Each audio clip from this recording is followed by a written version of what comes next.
પાછલા 3 મહિનાથી પાણી ખૂબ જ ધીમી ગતિએ અને ક્યારે તો પાણી સંપૂર્ણ ન આવતા વોર્ડ નંબર 1ની મહિલાઓએ સ્થાનિક રહીશોને નગરપાલિકા જ્યારથી બની છે ત્યારથી લઈને અત્યાર સુધી ચૂંટાઈને આવતા આમોદ નગરપાલિકાના ઉપપ્રમુખ જશુભાઈ રાઠોડની હાજરીમાં નગરપાલિકામાં હલ્લાબોલ કર્યો હતો।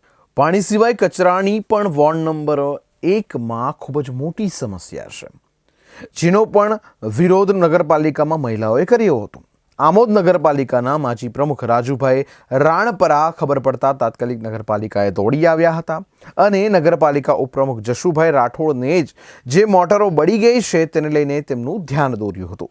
જે દરમિયાન આમોદ શહેર ભાજપના મહામંત્રી ભીખાભાઈ લીંબચિયા તથા માજી પ્રમુખ સાજિદ રાણા આવી પાણી છોડનાર વાલ્વમેનને પૂછતાછ કરતા જણાવ્યું કે મોટર બળી ગઈ છે, જેથી પાણી પ્રેશરથી નથી મળી રહ્યું। અનુસંધાને નગરપાલિકા ઉપપ્રમુખે જવાબ આપ્યો હતો કે આવતીકાલે અમે તમારા પાણીના સમયે રૂબરૂ આવી તપાસ કરી યોગ્ય નિર્ણય લઈશું।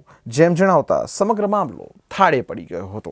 3 મહિનાથી અમે દુઃખ એટલે આવું પડ્યું ન કરો અમે આય નો આવે અત્યારે આયા કે દુઃખ આખો ઉનાળો વેઠો હા વેઠીએ કઈ આવું કાઈ ન આવે પાણીનું દુઃખ વેઠવા નળ ફાસ કરીને જોવા ન આવે નહીં અમે માનવી ન કરો।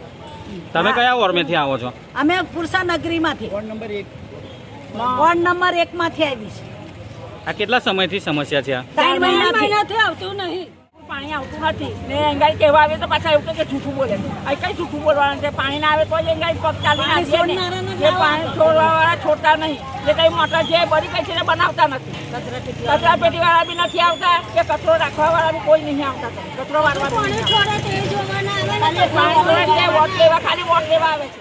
આજે પુરસા રોડ નવી નગરીના પાણી માટે રજૂઆત કરવા માટે આવેલા, પણ હાજરમાં ચીફ ઓફિસરની કે પ્રમુખ પણ કોની સાથે રજૂઆત કરી, ઉપપ્રમુખ સાથે ચર્ચા કરી। તેમને જણાવ્યું કે મોટર બળી ગઈ છે નગરપાલિકાની, એટલે પૈસા નથી। 3 મહિનાથી 4 મહિનાથી સફાઈ કામદારો બિચારા પગાર વગરના અહીંયા હડતાલ પર બેઠા, એનું પણ કોઈ નિરાકરણ લાવતું નથી। પાણીની મોટર નથી બનાવી આપતા। હવે કઈ રીતના આ વહીવટ કરે છે એ જ નથી સમજાતું કે વહીવટ એમનો અભણતા છે કે શું, એ જ ખ્યાલમાં નથી આવતું। ચૂંટાયેલા પ્રતિનિધિ સિવાય અન્ય વ્યક્તિઓ નગરપાલિકામાં બેસી અને દરમિયાનગીરી કરે છે, આ કેટલા અંશે વ્યાજબી છે?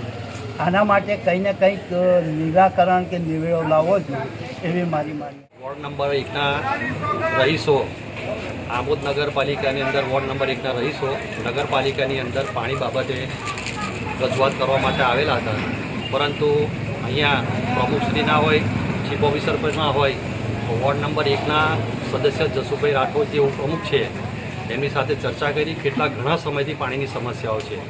અગાઉ વોર્ડની અંદર નગરપાલિકામાંથી અમે જ્યારે સ્લમ વિસ્તારમાં પાણી નહોતું આવતું 1 નંબરના વોર્ડની અંદર થઈને સ્પેશિયલ ટાંકી બનાવવામાં આવેલી હતી। ત્યારબાદ પાછલા વિભાગની અંદર બોર કરવામાં આવેલો હતો કે પાણીની સમસ્યાઓ દૂર થાય। આજે સ્લમ વિસ્તાર છે, ગરીબો રહે છે, 12 વાગે પાણી છોડે છે, એ વ્યાજબી નથી। ખરેખર શહેરમાં પાણી આપવું જોઈએ, જેથી કરીને મજૂર વર્ગના જે કામ કરવા જતા હોય તે પાણી ભરીને જઈ શકે।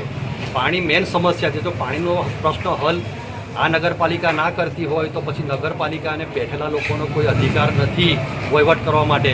એમને જાણવું જોઈએ, સમજવું જોઈએ। તમારે બી પાછા વોટ લેવા માટે જવાનું છે, જે દ્વારા પબ્લિક તમને જવાબ આપશે। મહેરબાની કરીને અમે અપેક્ષા રાખીએ કે આ જે પ્રશ્નો છે પાણીનો એ તાત્કાલિક અંશે એને હલ કરે।